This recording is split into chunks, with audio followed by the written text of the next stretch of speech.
AI does an incredible job for what we use it for and how you described it, to access that information and to articulate it in the shortest amount of time in the most accurate way possible.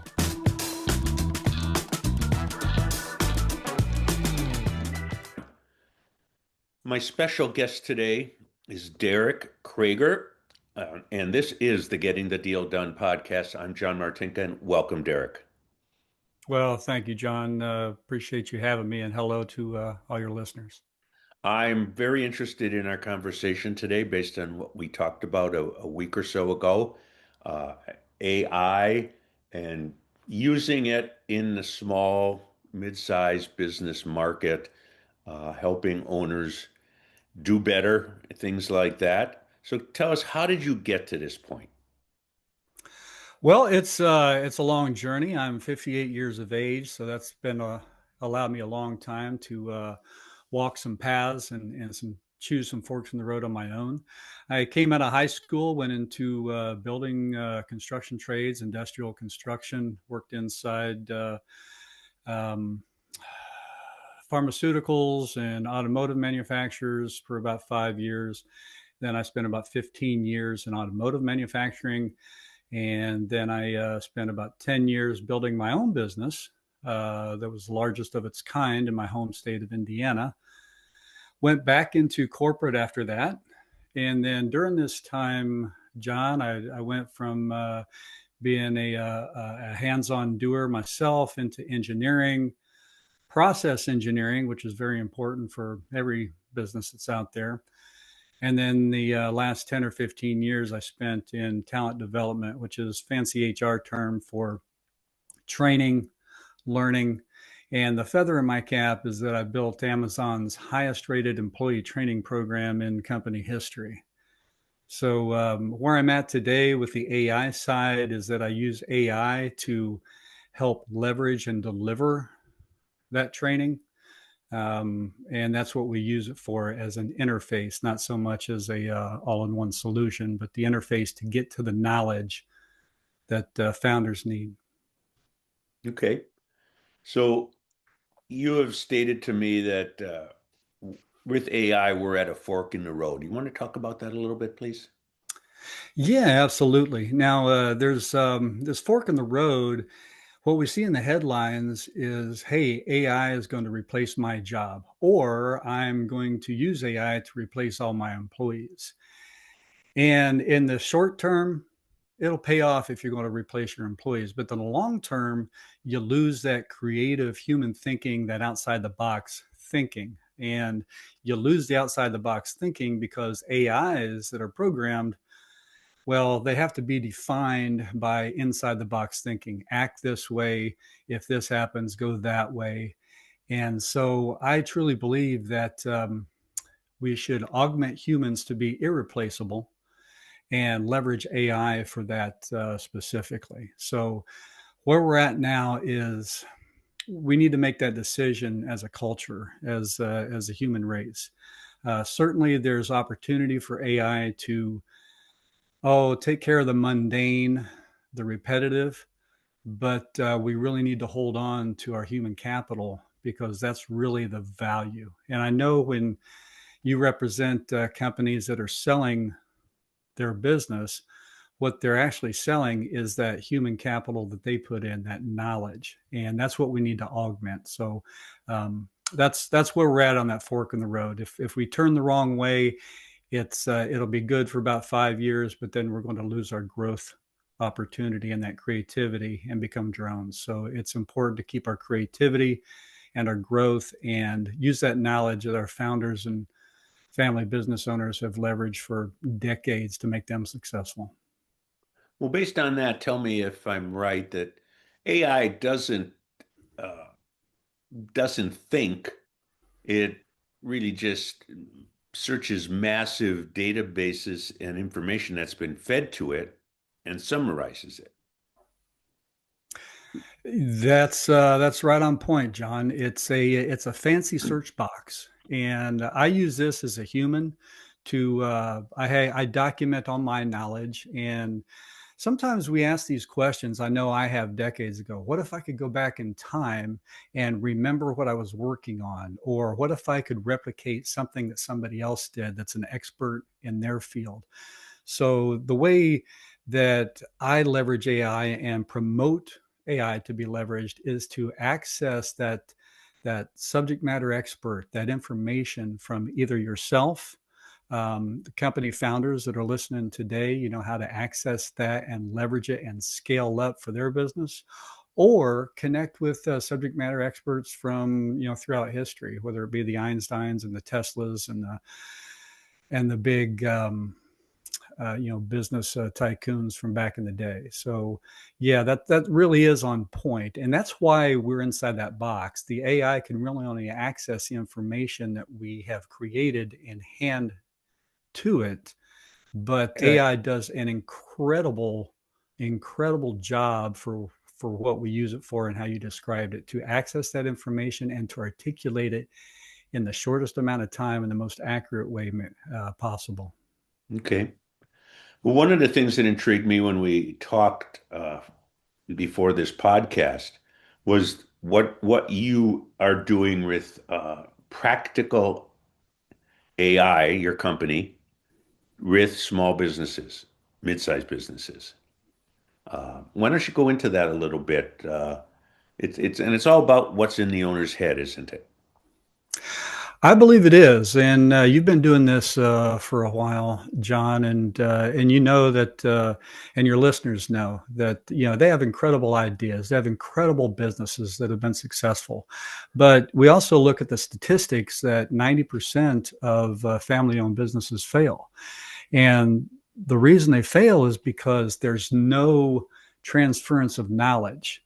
The knowledge is in the founder's head, the family's leader's head, and they're great at making decisions and growing their company. But what's the value of a buyer coming in to buy that business when it's time? Because the buyer's concern is, I'm really buying a list of customers and maybe products, but what about the knowledge that made this company successful? Where is it going when I sign the check and hand it over? That knowledge is walking right out the door. So what we're doing here at Practical AI is using a product called Pocket Mentor to turn that founder's knowledge, that family head's knowledge, this sometimes it's called tribal knowledge because it's not documented. And even when it is documented through SOPs and procedures and manuals, those are just words. It's black and white. There's no context to it. So handing over a playbook is one thing, but what if we could document the mind of the founder, all this tribal knowledge, and guarantee to the buyer that they're going to be able to have a conversation with the seller 24/7, 365 for as long as they want to. And what I'm saying here, I'm not saying that we should put handcuffs on the seller and tie yourself to the company, because we know that when you sell something, you probably want to take the money and run, but you acknowledge that there's this knowledge gap to the buyers. And so you promise to stick around a while. But you make that promise, and as soon as the check's in your hand and cashed, you want to travel, you want to spend time with your family, you want to do other things. So you take phone calls less and less. And buyers know this. And because buyers know this, they're going to discount the value of your company because they're not getting you. They're just getting your assets, so to speak. So with Pocket Mentor, we record all this tribal knowledge from the founder and create a conversational AI. It's voice, just like you and I are talking now, just conversationally. It sounds human. And we are actually replicating the mind of that founder and all that family knowledge. So the buyer can really just tap the button on their phone and call up a AI version of the founder and ask questions. And we program the AI with all this knowledge from the founder, all the tribal knowledge, all the procedures, all the SOPs. So the buyer and all their employees can just tap the button and say, hey, I've got a problem, or how do I do this? And in the seller's voice, tomorrow, next month, next year, 10 years from now, That knowledge is there as sharp as the day as when the seller built that business. It provides answers in a conversational tone, in a friendly manner, and it accesses the right information at the right time. I call it just in time knowledge transfer for the buyers.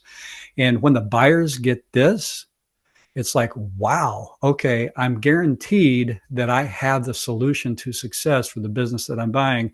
And no longer am I buying just a list of customers and products. I'm actually buying the know-how that goes with it. So that puts more money in the seller's pocket, sometimes 10%, sometimes 15 or 20, 25%. It's that reassurance from the seller to the buyer that, hey, I'll always be here in a scalable manner.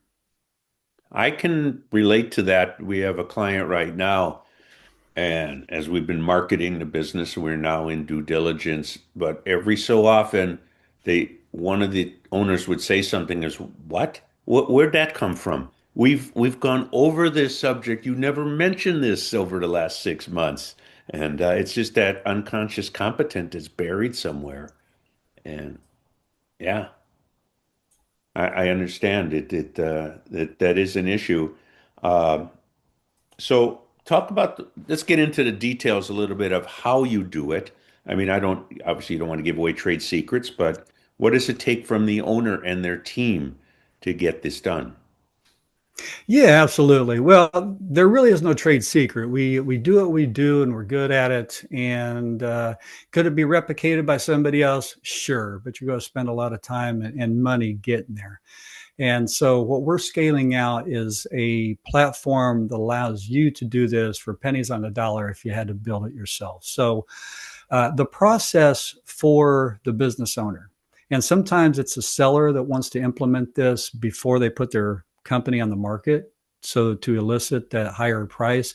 And sometimes we have buyers that ask that the seller document all this tribal knowledge and SOPs and procedures before they even make a purchase or agree to make a purchase. So it's fairly straightforward. We sit down in a virtual environment, but we sit down with the family, the founder, whoever has the knowledge. It might be more than one. Sometimes it is more than one.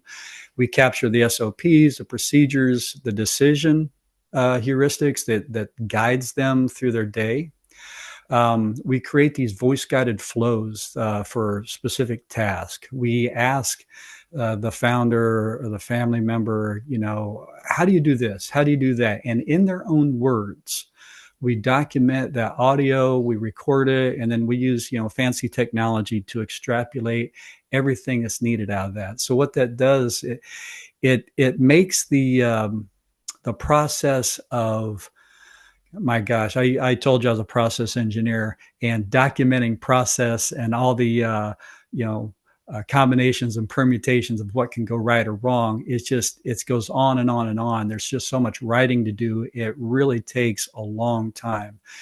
And that's why founders and family businesses, they don't document it, because it takes so much time. So through this voice guided flow, we document everything. They're just simple phone calls that process. And then once we have all this knowledge, we put it in a box, and it's accessible only by voice. And I mean, voice or chat if the buyer wants to chat. But it's a way for the information to be captured and saved. It's confidential, and we map everything out. And then it can be tested by the selling business or by the buying business. But that's the general process. We can go into details specific on the business types with individual businesses, but that's essentially what we do. We capture the SOPs and procedures, the exception handling, maybe vendor price and pricing rules, how to negotiate, right? Special pricing that you have with John, Jill, or Jacob somewhere down the line. Those customer playbooks, turning them from black and white print into actual, this is how I would do it, this is how I interpret it. And then those decision heuristics, if X plus Y, do Z, logic trees. And that's something that really cannot be conveyed through a manual. or just text. It's the thought process that we capture from the seller that really makes it of value. Okay.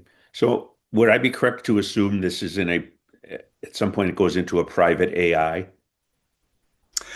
You could call it that. Yeah, yeah. It is confidential. It's private. There's no direct access to through the web, Yeah. which makes it we're protecting the IP of the selling business for both the seller and the buyer. And the buyer actually does not get the keys to this information until the seller is ready to hand those keys over. Okay. Do you, when you're doing this, and let let's couple different scenarios. One would be you are introduced to a company and the owner wants to do this. He or she is thinking, I want to be out in a couple few years. You can start it. Do you get management involved? Are you talking about for the selling company? Yes. Well, everybody needs to be involved, but it's all going to flow through the decision maker. So the decision maker, that's where we have our initial conversation, our initial intake, and the initial intake doesn't take too long. It's to identify the holder of that sacred knowledge. Sometimes, the company is so successful that it's not the founder or the Yeah. paternal lead that has all the knowledge. They've handed off to maybe to children or sometimes grandchildren, but it's still within the company. So yeah, that's through an intake. We identify that, and then we just follow the logic where it goes and interview each person of mention. I'm thinking of a recent transaction where the CEO owner had pretty much stepped aside. He did some biz dev and not much more to the point that when the deal closed in a I don't know if you're familiar, but in a buy-sell deal, the seller sign and buyer signed a contract, and it has what's called representations and warranties that everything is true and correct that they've told the buyer.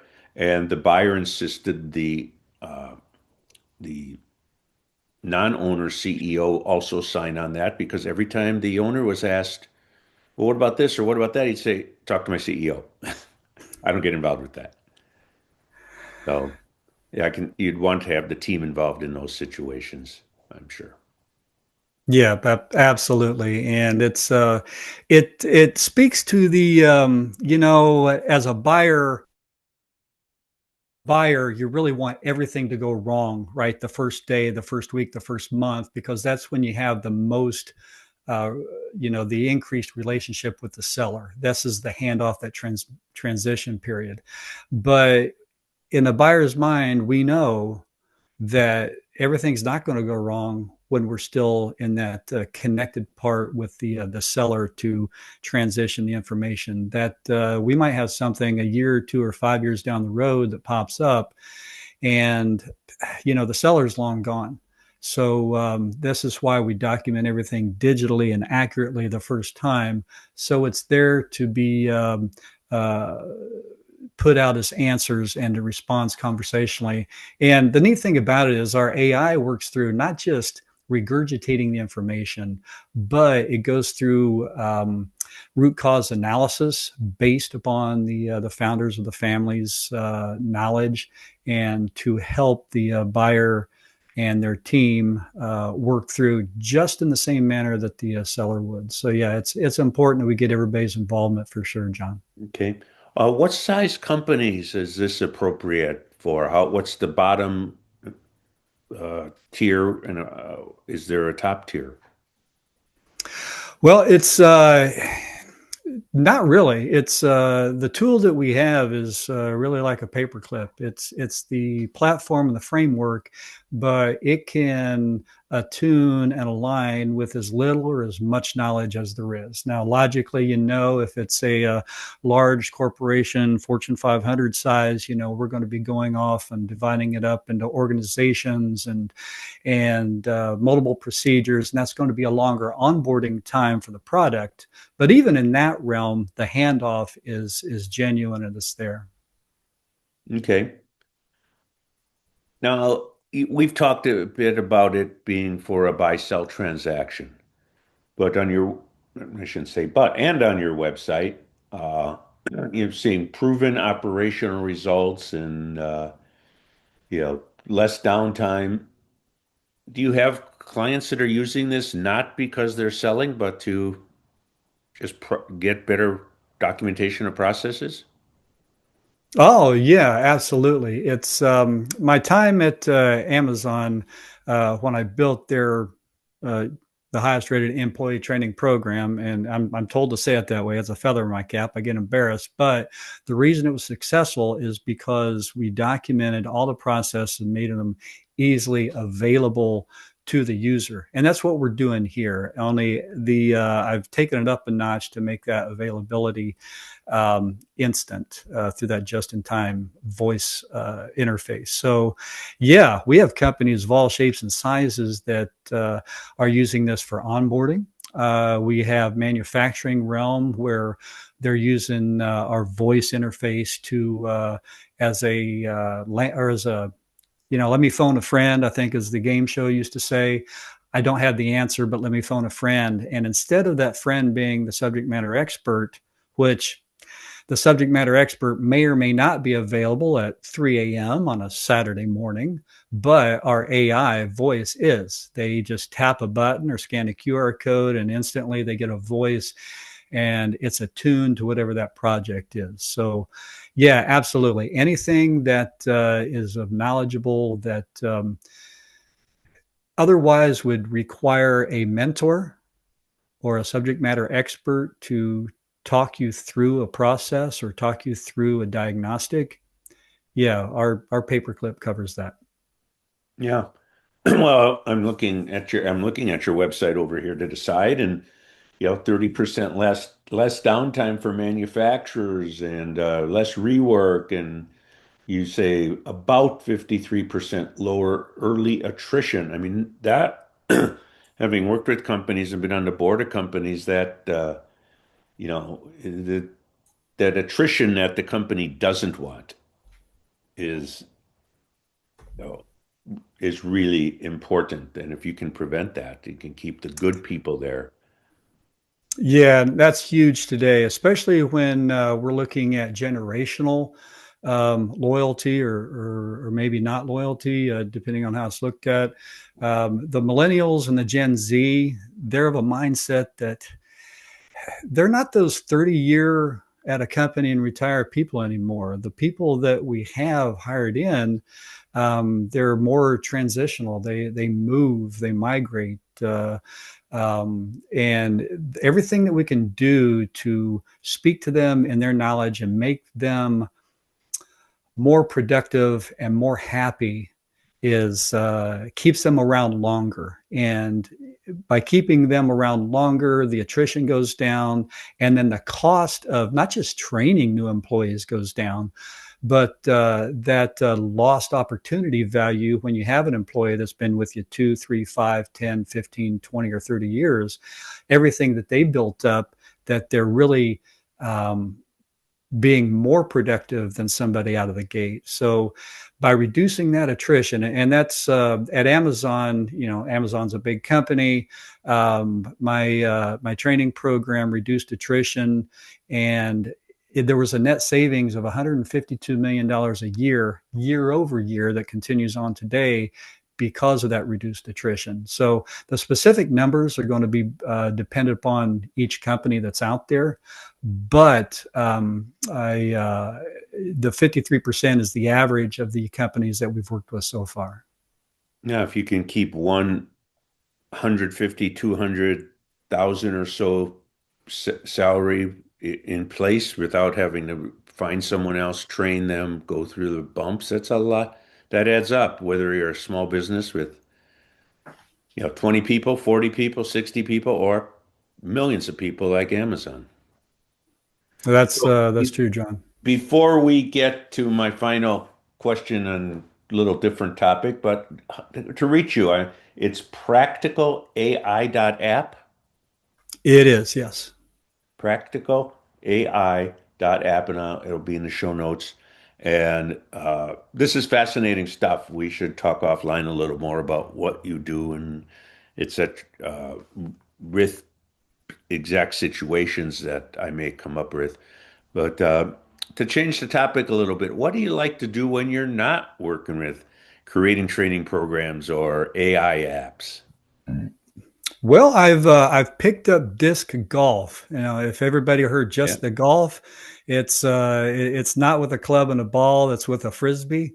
But disc golf's been around for a while now, and my brother and I go out a few times a week, and we picked it up last year. So disc golf is what we do right now, John. I've got one of our kids that is really into disc golf, and if you think back, and I've known others over the years, and if you think back to Seinfeld, they called it frolf.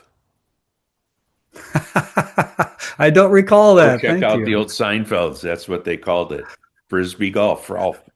Okay, Froth sounds like a winner. Yeah, I mean that's great because it's like you're getting out, you're getting fresh air, you're getting some exercise, and et cetera, et cetera. So, any last thoughts, Derek? Well, I just want to thank you, John. I want to thank all the listeners. And that fork in the road that you asked me about earlier, I believe so strongly in it. I have a book coming out. It's called Human First AI, and the link will be in the show notes as well. I'm sure. And I've got the first chapter for free. And it's a little bit different way of talking about AI. It's more of a story fashion rather than just hard knowledge. So Okay. if you have any listeners who want How to do we get the free first chapter? Is it on the website here? It is, yeah, yeah, Tell me, I'm looking at it now. I just want to be able to direct people where to go. yeah. It's got its own website, Okay, humanfirstai.net, so it's not and on, I'm sorry, it's not on Practical AI. yeah, trying to keep the business and the platitudes separate, but humanfirstai.net is you can just click and read right online. There's no gate. You don't have to enter an email. It's just there for benefit of the readers and And the it's listeners here today. first spelled out, First, Yes, not the yes, number sir. with an ST. Humanfirstai.net, free first chapter of the book. Derek, this has been fascinating, and as I said before, I'm really interested because of how I see it could get involved with my business and our clients and make everybody better and get things done more efficiently.